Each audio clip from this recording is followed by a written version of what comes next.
عبادت کا سر انجام ہوا، نام وہ نام کہ جس نام سے اسلام ہوا، اور یہ سے یاور ہوئے مشکل میں ہر ایک بندے کی، یہ سے یاور ہوئے مشکل میں ہر ایک بندے کی، صدقے اس نام کے کیا خوب علی نام ہوا۔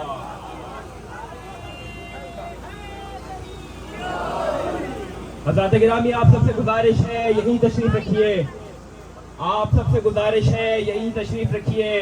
اب آپ کے سامنے چیلوں میں امام حسین علیہ السلام کی مناسبت سے سید قمر رضا شاہ بخاری صاحب چند منٹ کے لیے آپ لوگوں سے خطاب کریں گے۔ آپ سب سے گزارش ہے یہیں تشریف رکھیے اور پر محمد والے محمد پر درود بھیجیے۔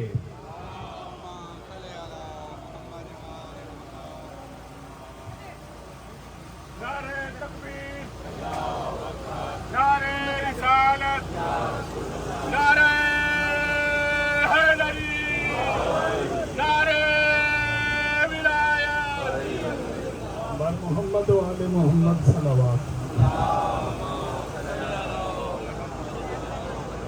اعوذ باللہ من الشیطان الرجیم، بسم اللہ الرحمن الرحیم، الحمد للہ رب العالمین، والصلاة والسلام علی اشرف الانبیاء والمرسلین وآلہ الطیبین الطاہرین المعصومین، اما بعد فقد قال اللہ تبارک و تعالی فی القرآن الحکیم، بسم اللہ الرحمن الرحیم، ان الدین عند اللہ الاسلام، درود بر محمد و آل محمد۔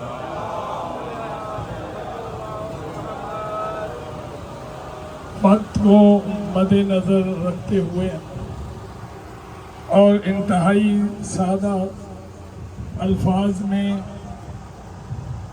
اپنے مدعا کو بیان کرنے کی کوشش کروں گا۔ اللہ نے اپنی مخلوق کی ہدایت کے لیے اپنے نمائندے بھیجے اور کتابیں اور صحیفے نازل فرمائے۔ اپنی مخلوق کے لیے جو قانون ضابطۂ حیات قرار دیا، اس کو فرمایا ان الدین عند اللہ الاسلام۔ اللہ کے نزدیک کوئی قانون ہے، کوئی ضابطۂ حیات ہے تو وہ اسلام ہے۔ دین اسلام کی تبلیغ کے لیے اللہ نے اپنے نمائندے بھیجے جن کو نبی کہا جاتا ہے۔ نبی خبر دینے والا۔ اللہ کے ان نمائندوں کی تعداد متفق علیہ 73 فرقے تسلیم کرتے ہیں، 1,24,000، جن میں کچھ نبی لنفس سے ہی صرف اپنی ذات تک، کچھ لغیر ہی دوسروں کو دین کی تعلیم دینے کے لیے، جن کو مرسل یا رسول کہا جاتا ہے۔ 1,24,000 میں ان کی تعداد 313 ہے۔ ان میں اولی العزم پیغمبر ہیں جو صاحب شریعت ہیں، صاحب کلمہ بھی ہیں، صاحب کتاب بھی ہیں۔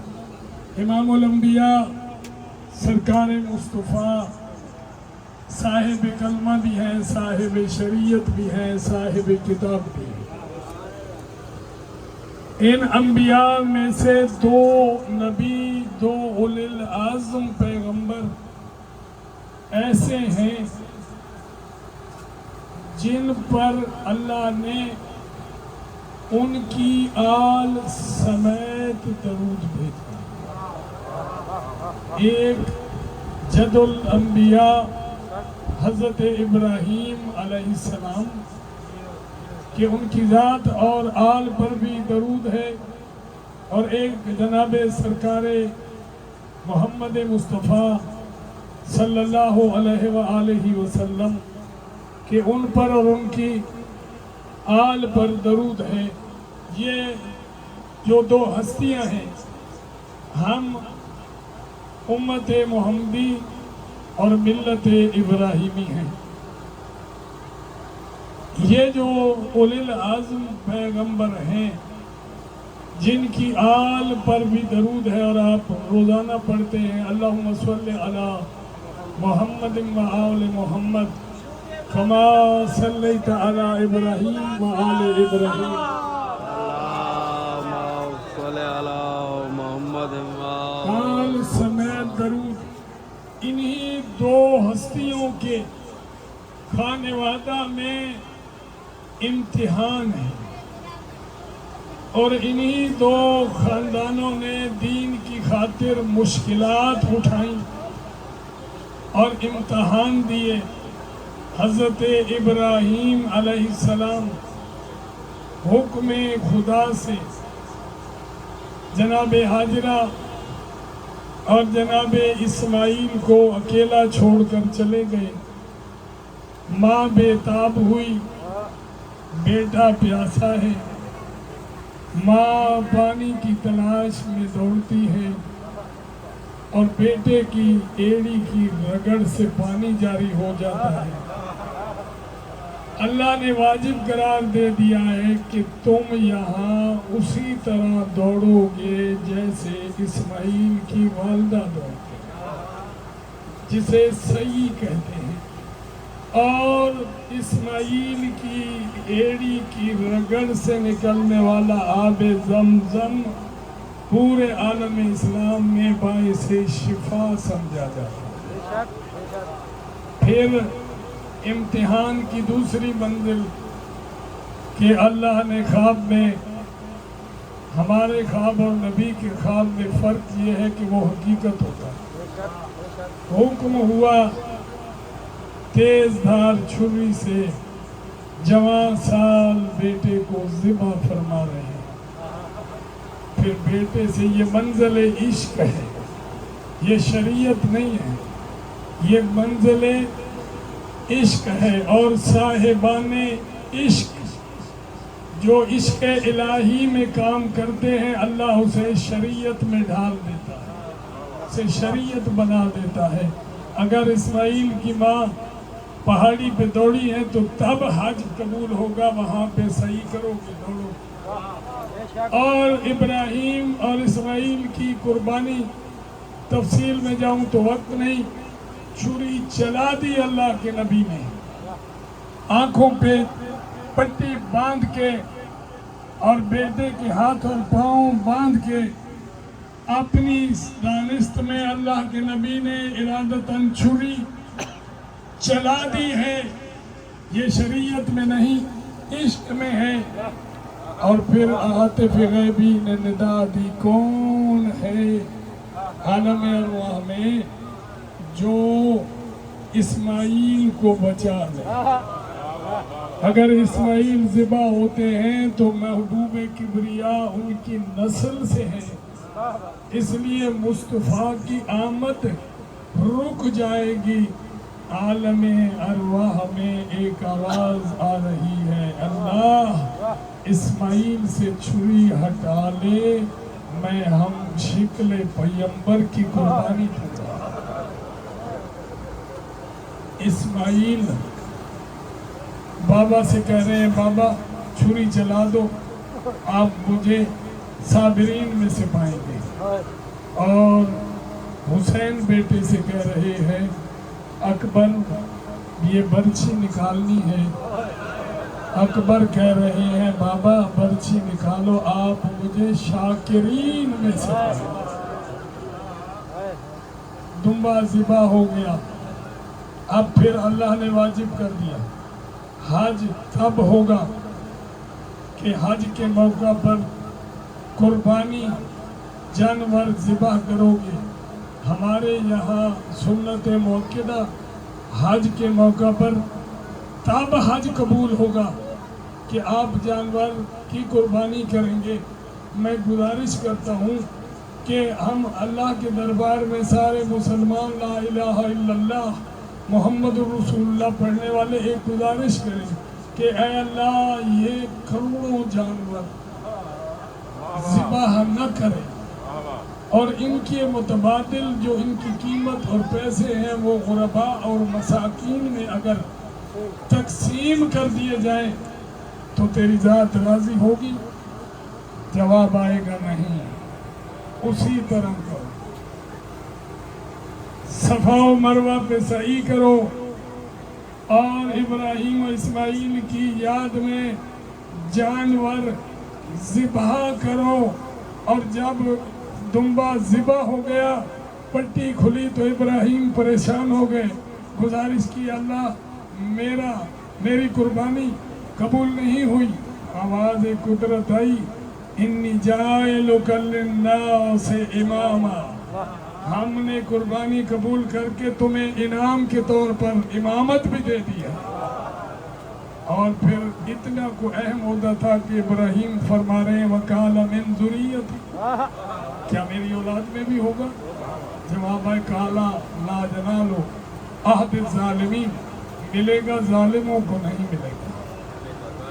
یہ عہدہ ہوگا تیری نسل میں لیکن ظالموں کو نہیں ملے گا. اب اللہ کے دربار میں جب یہ التجا کی تو اللہ نے جواباً فرمایا وَفَدَيْنَاهُ بِذِبْحٍ عَظِيمٍ. اس کا فدیہ ہم نے ذبح عظیم قرار دیا. ہے فدیہ ہے ذبح عظیم. سمجھنے کی بات ہے کہ کم تر کے لیے فدیہ عظیم نہیں ہوتا. آپ کا بیٹا بیمار ہو جائے تو آپ جانور فدیہ کریں گے، جانور بیمار ہو تو بیٹا فدیہ نہیں کریں گے. سمجھنے کی بات ہے.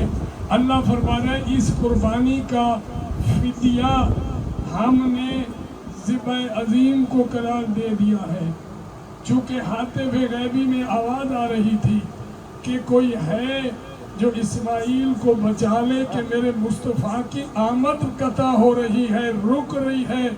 یہ جو فدیناہ بذبح عظیم ہے یہ فدیہ مصطفیٰ کا ہے اور اسماعیل سے بڑی قربانی ہے، اس لیے ذبح عظیم. اور اللہ نے پھر یہ کہہ دیا کہ اس قربانی کی جو یادیں ہیں وہ شعائر اللہ ہے. ان الصفا والمروہ من شعائر اللہ. جہاں آپ صحیح کرتے ہیں وہ اللہ کی نشانی ہے. وَمَن يُعَظِّمْ شَعَائِرَ اللَّهِ فَإِنَّهَا مِن تَقْوَى الْقُلُوبِ. اور جو میری نشانیوں کا احترام کرے گا وہی متقی ہے.